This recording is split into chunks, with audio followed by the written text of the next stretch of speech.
Now we turn our attention to a shocking incident that sends ripples far beyond Washington.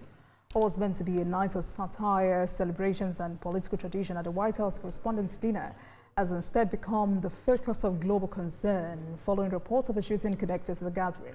World leaders, media organizations, and civil society voices are reacting in real time, raising urgent questions about security, political tensions, and the broader climate surrounding press freedom and public discourse. This isn't just a domestic story in the United States. It's one with global resonance, touching on issues of security, political stability, and the safety of journalists in an increasingly tense climate. Tonight, let's speak with public affairs analyst Ladi Awotinde, who joins me from Canada. Thank you very much for joining me, Mr. Awotinde. Thank you, Olajimoke. How are you today? Right, so how significant is this incident in the context of security around high-profile political events in the U.S.? Should Americans, journalists, and the world be worried about copycat incidents? Yeah, so what happened on Saturday was a very unfortunate event, and the one that no one had expected, not in a watertight country or watertight facility that you have someone like the President of the United States of America. So I'm excited and I'm happy that the president is safe and sound. The First Lady is safe, and other officials of the United States of America. You know, you have actually every who is who in the cabinet of President Trump at the event on Saturday. Then we had this unfortunate event that most people would have thought is almost impossible. The corporate has since been apprehended since on Saturday, Yes. and now today appeared in court, and I think that's another good thing that we should the rest of the world also need to copy, even within all the chaos that is going on right now, because the Secret Service were able to apprehend the corporate, and today he's facing justice. He's appeared in court, and the court process is taking its course. So it's an unfortunate incident, such that needs to be discouraged at any level, at any country, no matter what. Hate and violence has no place in democracy, irrespective of where we are and where we belong. And this is an event that we hope that we don't get to see anything close to it, whether it was successful or not, that is happening at all, that it has happened at all. It's an unfortunate incident that we don't look forward to see such a thing again. I mean, as a journalist, please pardon my bias. The White House Correspondent Dinner is one, or rather should be one of the most tightly secured events in Washington. What does this breach suggest about current intelligence and security frameworks? Are there clear gaps, Mr. Ladi, in advanced threat detection? Yes, definitely there was gap, but the president has also come out to defend the Secret Service, that they did their job and they did all they could to make sure that the corporate was apprehended, and one of the agents was actually injured during the incident, and we got a report that the agent is recovering speedily, because I mean he was protected in a bulletproof, according to the president and all the report that we've seen. It's unfortunate that this was a gathering for pressmen and an environment that should signify freedom, that should signify conversation, that is devoid of an event like this. And I can understand the kind of sentiment that people like you or the rest of the world will have, because this was an event for journalists. And but whichever way, whoever that is involved in such a thing, this is something that shouldn't happen in the first place. This is something that everybody should condemn. This is something that we should find a way to make sure that democratic environment is free, democratic environment is devoid of coercion, and people who believe in violence and hate, irrespective of where they belong and which demography or which political affiliation, we say very loudly that such an event is extremely condemnable. Yes, are there gaps? Yes, we can see that there are gaps. Even though we've not known to what extent has happened, everything is still unveiling. It's been confirmed that the young man, Thomas Cole Allen, 31 years old, mechanical in California, was the guy in charge. Um, we're still waiting to see if there are reports to say whether there are connections or there are other people involved in this, or it was just a lone attack. I'm sure the United States has all the security apparatus to deal with that and let the rest of the world understand what exactly happened. Was it terrorism on the soil? On the soil, yes, and one that actually has all the president and the rest of the higher hierarchy of the United States in present. But I'm happy that this was curtailed. It was something that shouldn't have happened in the first place, but it happened. So, I mean, things happen, we move on, and we hope that things get better and we don't get to witness this again. And it does Not look only the like, United States, and but it the does rest look of the like, world. and it does look like security protocols would change immediately after this, Mr. Lade. But also, for those who were wondering if this is an isolated event, to what extent would you say this is a reflection of the current political climate in the U.S.? And are we seeing a dangerous escalation compared to previous years? Yeah, so it's very unfortunate because we saw what happened during the campaign of President Trump. We saw what has happened to Charlie Kirk. It's an unfortunate incident. We saw that a couple of last year there was a breach in Mar-a-Lago and the guy was shot. Now we've seen this. In United States, there's been a lot of happenings in the United States that we never expected could happen, but now it is happening at very highs, which is very unfortunate. United States is a country everybody look onto for freedom, for equality, for accommodation. But what you see right now is far, far from what it used to be.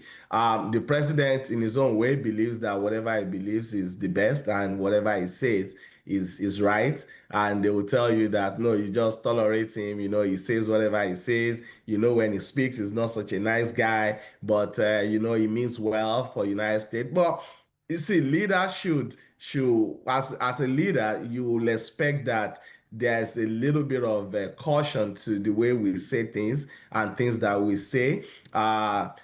It's unfortunate that we're seeing this happening, but also the president too, in some of his utterances, has kind of encouraged a little bit things like this. Is if you follow the way he speaks to, especially people from other party, people from other political affiliation, the way and manner he speaks with people who had held our offices before, and these are people that United States. I mean, isn't that just politics, Mr. Ladi? No, so it's not just politics. So we're talking when you see somebody occupy an office such as the President of the United States of America, there's a lot that goes into it. The rest of the world look up to the United States when it comes to democracy. I mean, in July, the United States is doing the 250th anniversary. So that's not a joke. And everybody has looked forward to them as a nation where democratic environment is well entrenched, where freedom of speech is well entrenched. But now you seem to have a president who think a little bit otherwise and feels that whatever he says it is, and whether you like it or not, you just have to accept it. And you have a lot of people who walk around him says, well, he doesn't talk nicely, but he has good intention. But as leader, somebody in that office, you need to go beyond saying that you're not talking nicely. You need to know that you need to unite the people. And this is not to encourage hate or violence, but as leaders, they need to do more to make sure that people feel on board, people feel accommodated, people are not ostracized in their own country. It calls people. So I mean, these are people global leader put a lot of reference to. He calls them his predecessors stupid idiots. You don't say things to people who are in such who have held such offices and all of that. So and when you get to see things like that, look at what has happened the January 6th now. Look at what happened. Look at the way they flipped the situations, and they make it look like people who were looking at police officers who were doing their enforcement duties, and they were attacking them. They were saying kill them and attack them. So now they make police look like they make them look like All right. they make the police look like people on the other side. They make those who went to attack them look like the good guys. So when you see things like that, also there are implications to things like that. So it is not to encourage any form of violence or whatever it is, but I think they should do more. He should do more to unite the people. He should do more to make sure that people are united, people feel safe in their country. So that's what I think. All right. And we've seen strong reactions from world leaders. We've seen different messages from world leaders even since the day this event occurred. What message does this send internationally about stability in the US, first? Second, could this affect America's global image as a secure democracy? And I'm also thinking about how allies and adversaries will interpret this incident differently. You're very correct. So everything that has been happening in the United States since last year, January, has been changing the global perspective about the United States. It's not just now. So the way the president has handled trade, the way the president has handled security, the way the president has gone around the world to exercise his strength and muzzle globally, let me not say weaker countries, muscle people who have less capability in terms of military and all of that. So that's a lot of things the world is looking into. Look at what has been happening to middle powers. The world middle powers now, they're trying to aggregate themselves to see that they can no longer look up to the United States, that they need to come together and begin to fashion a way out for themselves on how they want to develop militarily, in trade and an economy. Look at what has happened in Europe. Nobody would have imagined that European country would deny US military to use their base. That has never happened in a very long time, not since World War II. We've never seen that. We've never seen that happening, but that's happening right now. And that is very, very unbelievable. So whatever is happening right now, whatever has been happening for some time is definitely different from the way we have been seeing the United States. So how they address that is up to them. Yes, unfortunate war is going on in Iran. So the Americans have looked at this from two different perspectives.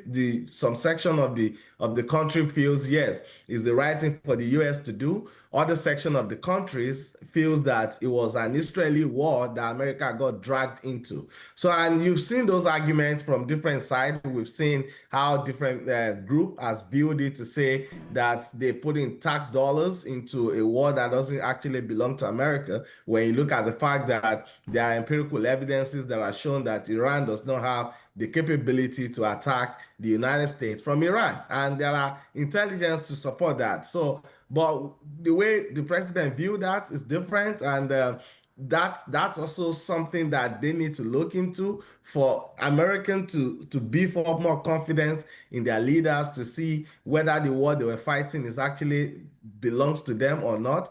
And the rest of the world has been condemning this. I've seen quite a lot of messages from president from other part of the world, North America, Europe, and the rest of Africa and the rest of the world condemning this attack. And I think it's the right thing to do, irrespective of what it is.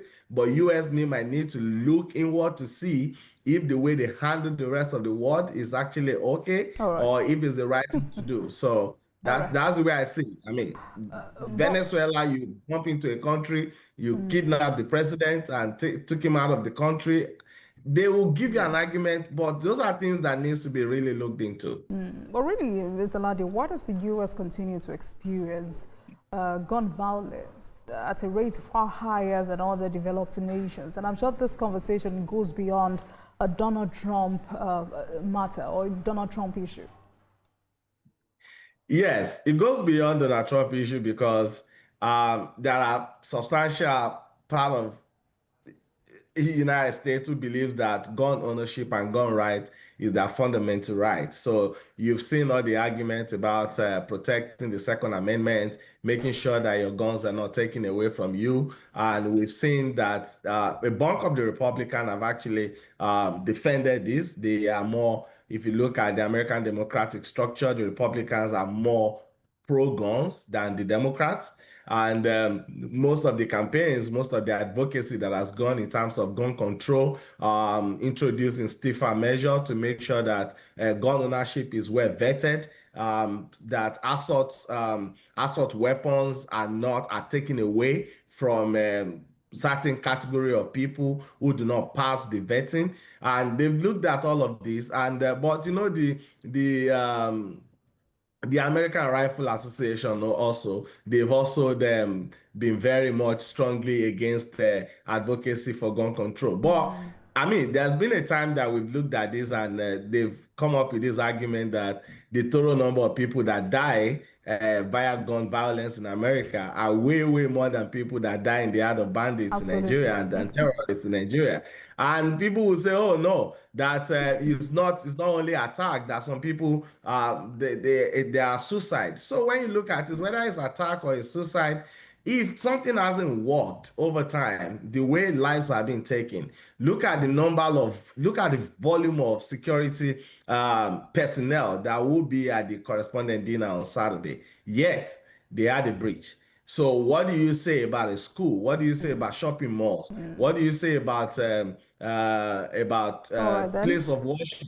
Place of worship. So what do we say about all of that? How protected are they? So these are fundamental things that the Americans need to look at. Once again, they need to look at how do we control? Right. How do we control? Thank you. Thank you, Mr. Ladi. Sadly, we're out of time.